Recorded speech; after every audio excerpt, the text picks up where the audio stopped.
ओम श्री परमात्मने नमः। श्रीमद् भगवद गीता अथ अष्टमो अध्याय। अर्जुन ने कहा, हे पुरुषोत्तम, वह ब्रह्म क्या है? अध्यात्म क्या है? कर्म क्या है? अधिभूत नाम से क्या कहा गया है? और अधिदेव किसको कहते हैं? हे मधुसूदन, यहाँ अधियज्ञ कौन है और वह इस शरीर में कैसे है? तथा युक्त चित्त वाले पुरुषों के द्वारा अंत समय में आप किस प्रकार जानने में आते हैं? तब अर्जुन से श्री भगवान ने कहा, परम अक्षर ब्रह्मा है। अपना स्वरूप अर्थात जीवात्मा अध्यात्म नाम से कहा जाता है तथा भूतों के भाव को उत्पन्न करने वाला जो त्याग है वह कर्म नाम से कहा गया है। हे अर्जुन, उत्पत्ति विनाश धर्म वाले सब पदार्थ अधिभूत हैं।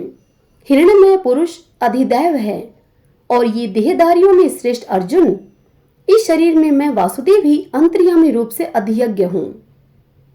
जो पुरुष अंत काल में भी मुझको ही स्मरण करता हुआ शरीर को त्याग कर जाता है वह मेरे साक्षात स्वरूप को प्राप्त होता है, इसमें कुछ भी संशय नहीं है। हे कुंती पुत्र अर्जुन, यह मनुष्य अंत काल में जिस जिस भी भाव को स्मरण करता हुआ शरीर को त्याग करता है उसको ही यह प्राप्त होता है, क्योंकि वह सदा उसी भाव से भावित रहा है। इसलिए हे अर्जुन, तू सब समय में निरंतर मेरा स्मरण कर और युद्ध भी कर। इस प्रकार मुझ में अर्पण किए हुए मन बुद्धि से युक्त होकर तू निसंदेह मुझको ही प्राप्त होगा। हे पार्थ, यह नियम है कि परमेश्वर के ध्यान के अभ्यास रूप योग से युक्त दूसरी ओर न जाने वाले चित्त से निरंतर चिंतन करता हुआ मनुष्य परम प्रकाश रूप दिव्य पुरुष को अर्थात परमेश्वर को ही प्राप्त होता है।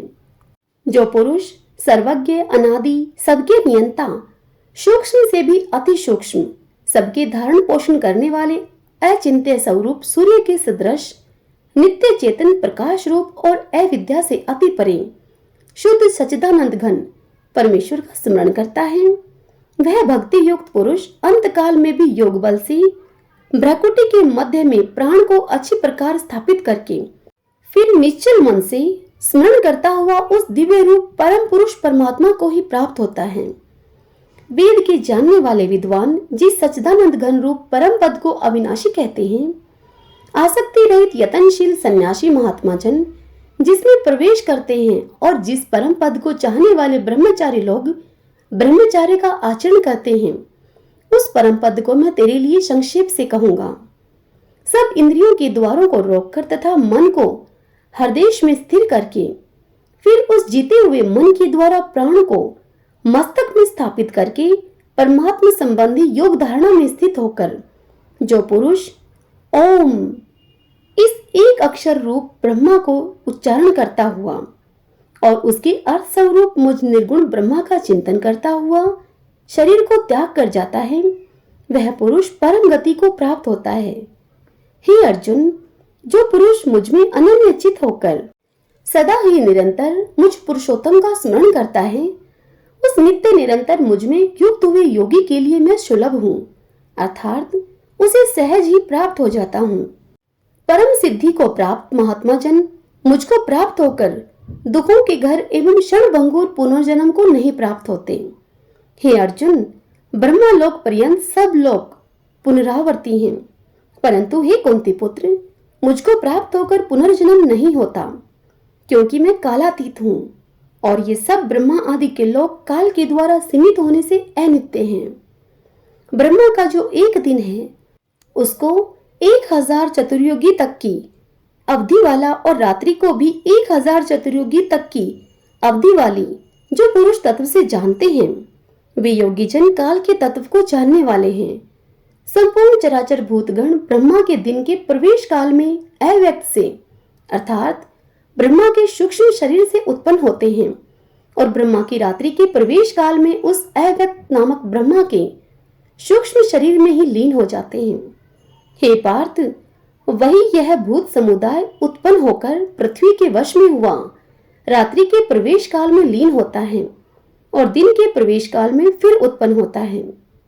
उस अव्यक्त से भी अति परे दूसरा अर्थात विलक्षण जो सनातन अव्यक्त भाव है वह परम दिव्य पुरुष सब भूतों के नष्ट होने पर भी नष्ट नहीं होता।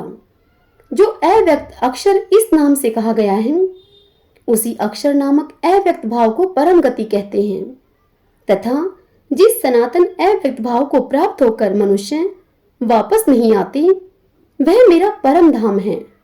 हे पार्थ, जिस परमात्मा के अंतर्गत सर्वभूत हैं और जिस सच्चिदानंद घन परमात्मा से यह समस्त जगत परिपूर्ण है वह सनातन अव्यक्त परम पुरुष तो अनन्य भक्ति से ही प्राप्त होने योग्य है।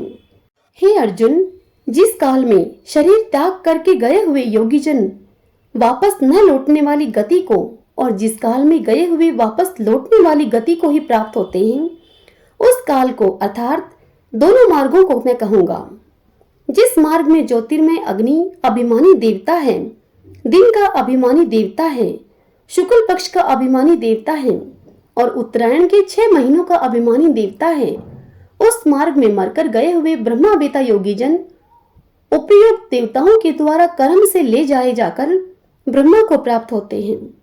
जिस मार्ग में धूमाभिमानी देवता है, रात्रि अभिमानी देवता है तथा कृष्ण पक्ष का अभिमानी देवता है और दक्षिणायन के 6 महीनों का अभिमानी देवता है, उस मार्ग में मरकर गया हुआ सकाम करने वाला योगी उपयुक्त देवताओं के द्वारा कर्म से ले गया हुआ चंद्रमा की ज्योति को प्राप्त होकर स्वर्ग में अपने शुभ कर्मों का फल भोग कर वापस आता है।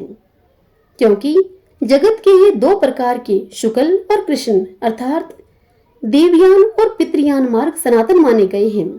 इनमें एक के द्वारा गया हुआ जिससे वापस नहीं लौटना पड़ता उस परम गति को प्राप्त होता है और दूसरे के द्वारा गया हुआ फिर वापस आता है अर्थात जन्म मृत्यु को प्राप्त होता है।